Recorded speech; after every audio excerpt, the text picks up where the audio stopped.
सबसे पहले मैं आप लोगों को बधाई देता हूं, इस क्षेत्र की जनता को बधाई देता हूं कि इस क्षेत्र की जनता ने ट्रैक्टर ट्रॉलियों में ढोल के साथ जल्लूस निकालते हुए चौधरी साहब के स्वागत में आई है। सबसे पहले मैं सब क्षेत्र की जनता का स्वागत करता हूं और धन्यवाद करता हूं। साथियों, आज जिनकी प्रतिभा का अनावरण होने जा रहा है,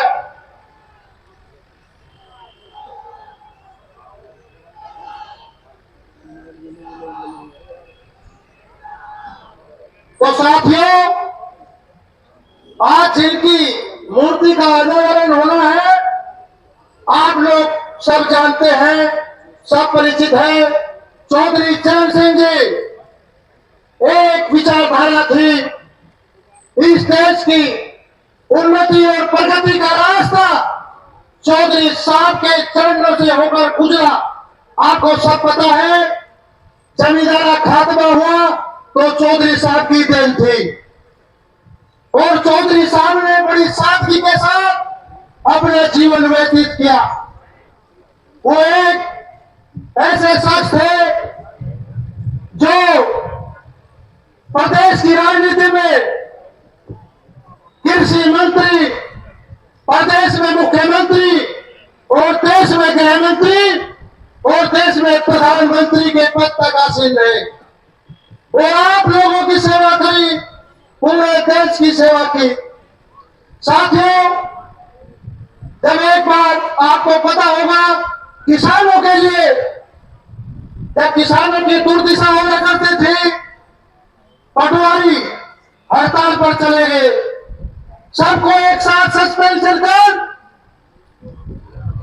पटवारियों की भर्ती खोल दी थी आपके हितों के लिए।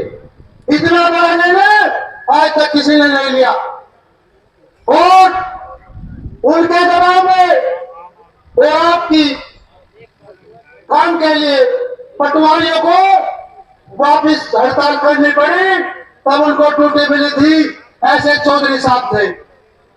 और साथियों, जब चौधरी चरण सिंह जी प्रधानमंत्री थे,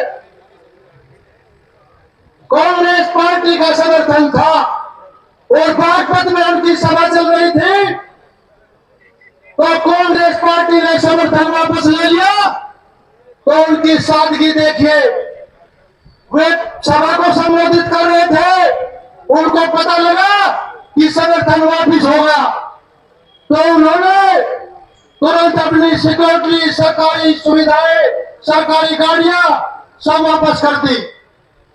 तो ऐसे चौधरी साहब थे और चौधरी साहब के बनने के उपरांत मैं आपको बताना चाहता हूं, यह सब अधिकारी एलआईयू के लोग होंगे, आप बता दीजिए उनके बाद में कोई संपत्ति उन्होंने अर्जित नहीं की। जो आदमी कृषि मंत्री रहा हो, मुख्यमंत्री रहा हो, देश का गृह मंत्री रहा हो, देश का प्रधानमंत्री रहा हो, उसके पीछे संपत्ति नहीं है। ऐसा कौन है? वे चौधरी चरण सिंह जी थे आपके बीच में। तो उन्होंने आपकी सेवा की। साथियों, आज उनकी मूर्ति का अनावरण होना है। आपके प्रदेश के और देश के दो बड़े मंत्री उनकी मूर्ति का अनावरण करेंगे। हमारे राष्ट्रीय लोकदल के राष्ट्रीय अध्यक्ष चौधरी चरण सिंह जी, जो आज भारत सरकार में मंत्री है, वे मुख्य अतिथि के रूप में वे आप सब लोग पहुंचे हैं उनका विचार सुनने के लिए, उनकी बात सुनने के लिए।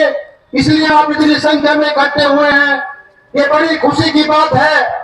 इस मूर्ति का अनावरण आज 21 साल बाद हो रहा है साथियों, क्योंकि हम पहले हम ब्लॉक प्रमुख थे जब भी हमने प्रयास किया था, जब माननीय अनुराधा चौधरी सिंचाई मंत्री हुआ करती थी और उन्होंने ये नहर का जो मैटर था, ये सारा उन्होंने किया था, जो गायत्री के नाम से, गायत्री वाटिका के नाम से एक वाटिका बनाई और उसमें चौधरी चरण सिंह जी की, स्वर्गीय चौधरी चरण सिंह जी की मूर्ति मूर्ति की स्थापना की।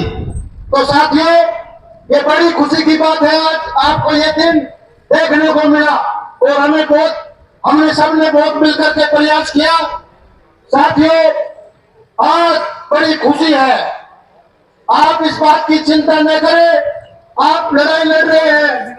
आपके मुझे पता है जो समस्याएं थी क्षेत्र की, गन्ने की समस्या थी, गन्ने के भाव की आप लोगों ने मुझे बताया, क्योंकि मैं सारे गांव घूमा हूं और मुझे पता था गन्ने की समस्या, गन्ने का भाव आपका नहीं बोला। साथियों, मैं बताऊंगा, चौधरी साहब ने मुख्यमंत्री जी से बात की, प्रयास किया, प्रयास ही कर सकते हैं आपके लिए लड़ाई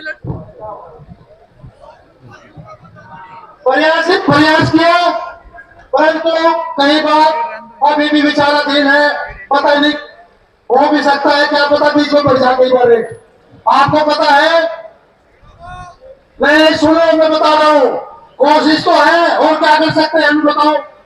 ये हमारे 9 MLA है, 2 MP है, बढ़ा दो और जयंत चौधरी को मुख्यमंत्री बना दो, और लोग गन्ने का भाव जो चाहता हो वही देंगे।